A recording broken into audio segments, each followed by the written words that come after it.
আসসালামু আলাইকুম, কেমন আছেন সবাই? আশা করি প্রত্যেকেই ভালো আছেন। আজকে আমরা ক্রিয়ার কালের দ্বিতীয় পর্বে চলে এসেছি। দ্বিতীয় পর্বে আজকে আমরা পড়ব হচ্ছে বর্তমানকাল। তো বর্তমানকালের মধ্যে আমরা যেটা দেখতে পাবো সেটা হচ্ছে অতীতকালে, মানে প্রথম পর্বের ক্লাসে আমরা যেটা পড়েছিলাম বর্তমানকালে আমরা সেরকমটাই দেখতে পাবো, তবে কিছু ভিন্নতা থাকবে, সেটা নিয়ে আমরা আলোচনা করব। তো স্বাভাবিকভাবেই ক্লাসের প্রথমেই যেটা বলতে চাই সেটা হচ্ছে বইয়ের মধ্যে দেওয়া যেসব সংজ্ঞাগুলো রয়েছে সেই সকল সংজ্ঞাগুলোকে আমরা বর্জন করব। করে আমরা মূলত আজকের পর্বটাও প্রথমত চেনার উপায় দিয়ে পড়ব, তারপরে বেশ কিছু বিশিষ্ট প্রয়োগ রয়েছে, যেমন সাধারণ বর্তমানের বিশিষ্ট প্রয়োগ, নিত্যবিত্ত বর্তমানের বিশিষ্ট প্রয়োগ রয়েছে, সেগুলো আমরা দেখার চেষ্টা করব।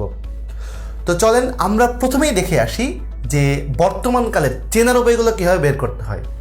ঠিক আগের পদ্ধতি, অর্থাৎ আমরা যে কোনো চেনার উপায় বের করার জন্য আগে যে কোনো ক্রিয়ার ধাতু নির্ণয় করার চেষ্টা করব। ধাতু নির্ণয় করাটা খুবই সহজ। মূলত আমরা যেটা করব সেটা হচ্ছে যে সেখানে তুই বলে সম্বোধন করব যে কোনো ক্রিয়াপদকে। যখন আমরা তুই বলে সম্বোধন করি তখন কিন্তু আমরা তার ধাতু পেয়ে যাই। ধাতু যখন নির্ণয় করা হয়ে যায় তার অতিরিক্ত অংশটাই হচ্ছে চেনার উপায়। সেটা কীভাবে দেখি একটু।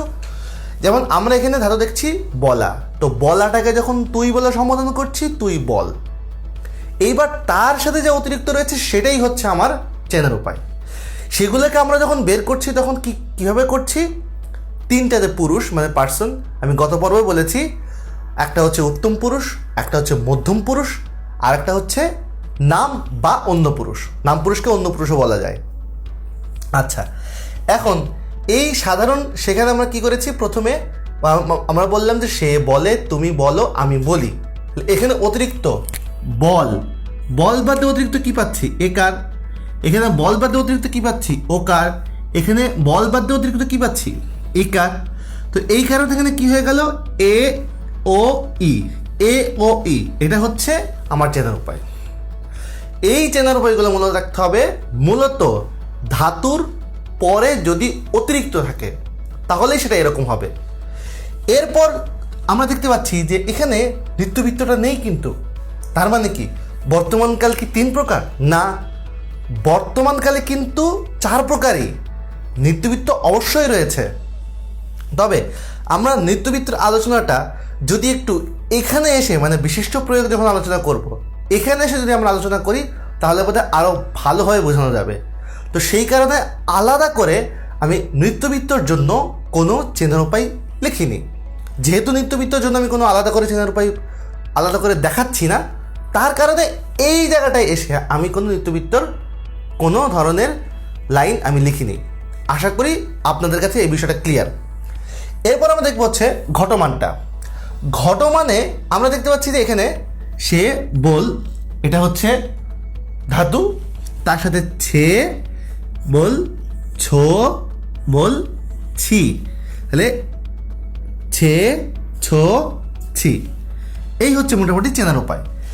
এরকম পুরাঘটিত এসে ওই যে আমরা যেটা অতীতকালে বলেছিলাম, আমরা বলেছিলাম অতীতকালে এটা বলেছিলাম যে পুরাঘটিত আর বর্তমানকালের মধ্যে, ঘটমানকালের মধ্যে যে পার্থক্য নির্ণয় করে সেটা হচ্ছে একার।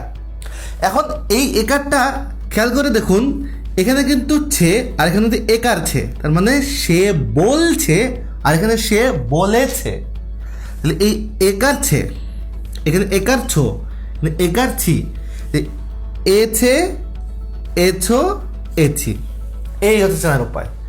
তো চেনার উপায় হচ্ছে আমাদের বের করার পদ্ধতিটা অনেক সহজ লাগছে, এবং পাশাপাশি আমরা ওই যে যেটা পড়েছিলাম সেটা হচ্ছে যে সাধু নির্ণয় করার পদ্ধতি কি, সাধু নির্ণয় করার পদ্ধতি কিন্তু আগের মতোই রয়েছে। তবে মনে রাখতে হবে এই সাধু নির্ণয় করতে গেলে কিন্তু সাধারণের বেলায় সাধুটা সাধারণত একই রকম থাকে, সেখানে পরিবর্তনটা হয় না।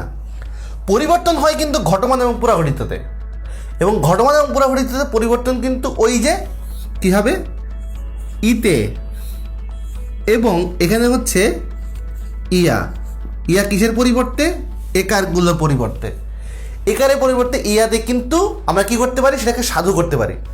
যদি আমরা একটু উদাহরণ দেখতে পাই বা হচ্ছে একটু প্র্যাকটিস করে নেই, সে বলিতেছে তুমি বলিতেছ, আমি বলিতেছি। আবার পুরাকথিততে সে ওই যে একার বাদ দিয়ে কি বলেছি, একার বাদ দিয়ে ইয়া হবে, ওই একারকে রেখে না, ঠিক আছে, এটা মাথায় রাখতে হবে। কিন্তু সে বলিয়াছে, তুমি বলিয়াছ, আমি বলিয়াছি, বেসিক ঠিক আছে, শুধুমাত্র অতিরিক্ত এক্সট্রা কিছু একটা যুক্ত করতে হয়। তো এই যুক্ত করার প্রসেসটা খুবই সহজ, তা আমরা এগুলো আলোচনা করে নিলাম। এখন আসলে এই আমরা যতটুকু পড়েছি এগুলোতেই মোটামুটি হচ্ছে নির্ণয় করা সম্ভব ক্রিয়ার কাল। তবে তার সাথে যদি একটু বয়ে দেওয়া কিছু বিশিষ্ট প্রয়োগ রয়েছে সেইগুলোর দিকে যদি আমরা একটু চোখ বুলাই তাহলে কিন্তু আমাদের অনুশীলনটা আরও অনেক ভালো হয়। তো চলুন, আমরা দেখতে পাচ্ছি এখানে সাধারণ বর্তমানের কিছু বিশিষ্ট প্রয়োগ আর নিত্যবিত্ত বর্তমানের কিছু বিশিষ্ট প্রয়োগ। সাধারণ বর্তমানের ভিতরে কিছু বিশিষ্ট প্রয়োগ আমরা দেখতে পাচ্ছি যে এখানে প্রথমেই যেটা দেখতে পাচ্ছি অনুমতি প্রার্থনা।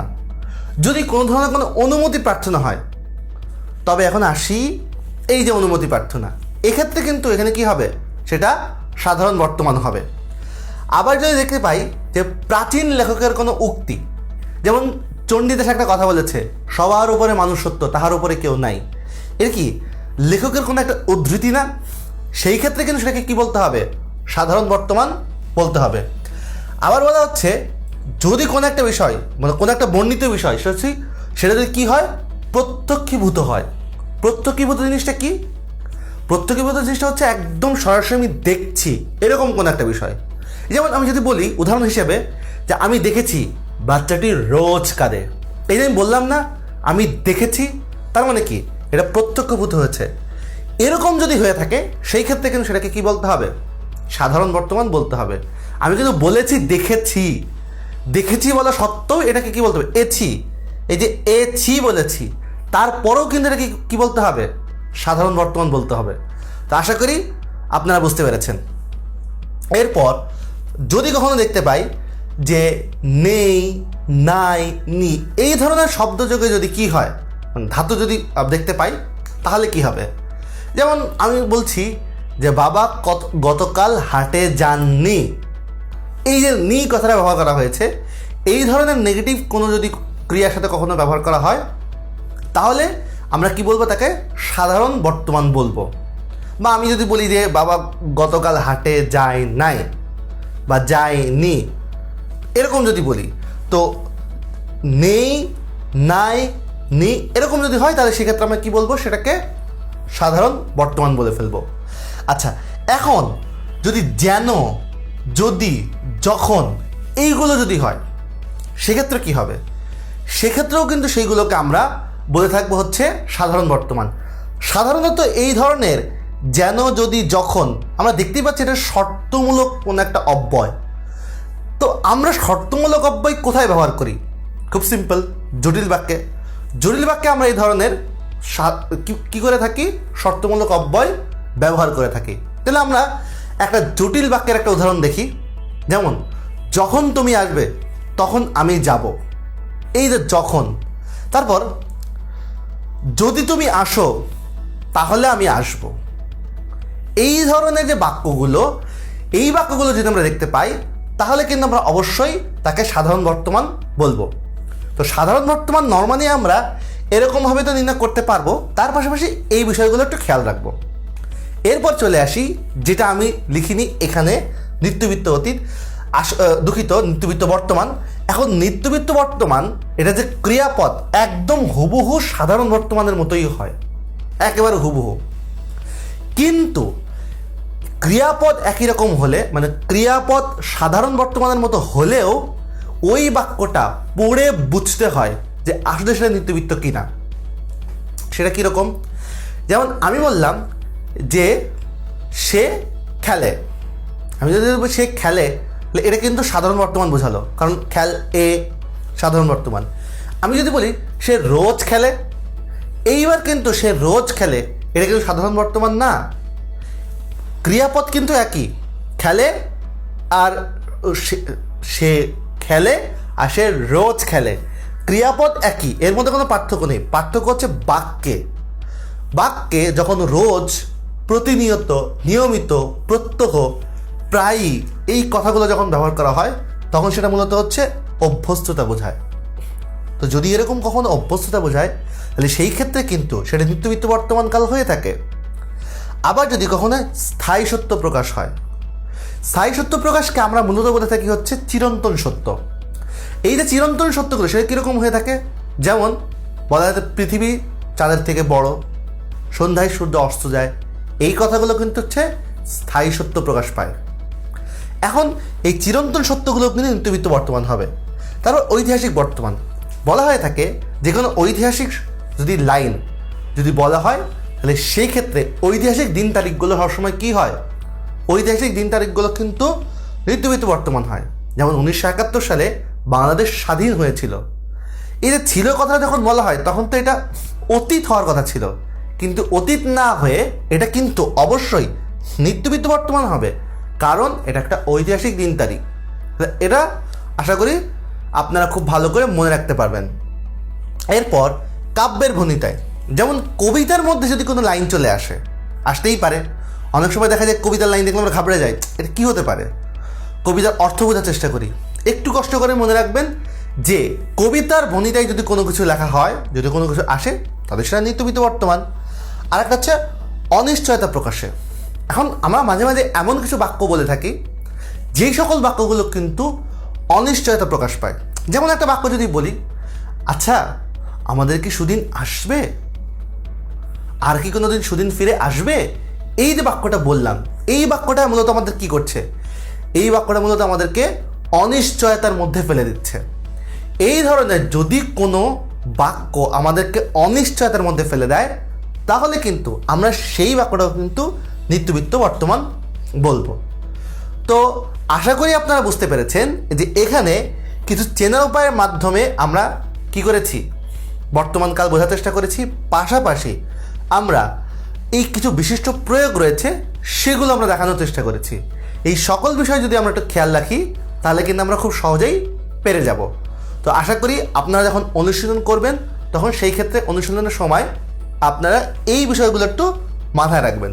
মাঝে মাঝে আমরা এই বিষয়গুলো মনে না রাখার কারণে দেখা যায় প্রশ্নোত্তর যখন চলে আসে, বিগত সালের প্রশ্নগুলো যখন আমরা সলভ করতে যাই তখন কিন্তু এরকম সমস্যা পড়ে যায়। যেমন একটা প্রশ্ন এরকম থাকে যে এই যে যেন যদি দিয়ে যখন প্রশ্ন আসে তখন কিন্তু আমরা প্রায়ই এটাকে কি করে ফেলি, ওই যে বাক্যের ক্রিয়াপদের দিকে যে মূলত যেটা হয় সেটা আমরা করে দিই। কিন্তু এটা মনে রাখতে পারি না যে শুধুমাত্র ক্রিয়াপদের দিকে তাকালেই হয় না, তার পাশাপাশি কিন্তু সেখানে আরও কিছু সিমটম দেখতে হয়, সেগুলো দেখে সিদ্ধান্ত নিতে হয়। তো চট করে শুধুমাত্র চেনার উপায়টাই আমার চেনার আসল উপায় নয়, চেনার উপায়টাই আমার চেনার আসল উপায় নয়। চেনার উপায়ের সাথে আমি যদি এই বিষয়গুলো মাথায় রাখি তাহলে কিন্তু আমার উত্তরটা একদম পরীক্ষার হলেই আমি সঠিক করে আসতে পারি। একদম নিজে জেনে বুঝে আমি জানি যে এটা সঠিক, আমি সেটাই উত্তর দিব। সন্দেহ প্রবণতা নিয়ে কখনো আমরা পরীক্ষার হল থেকে বেরোতে হবে না। তো আশা করি আজকের ক্লাসের মাধ্যমে বর্তমানকালে যত সমস্যা সকল সমস্যা আমরা সলভ করতে পেরেছি। আমরা পরবর্তী ভিডিওতে অর্থাৎ তৃতীয় পর্বে ক্রিয়ার কালে সেখানে আমরা ভবিষ্যৎকালে আলোচনা করব এবং কিছু প্রশ্নোত্তর নিয়েও আমরা সেখানে থাকব। আশা করি সেই ভিডিও অবশ্যই দেখবেন। সেই ভিডিও দেখার আমন্ত্রণ জানিয়ে আজকের মতো এখানেই বিদায় নিচ্ছি।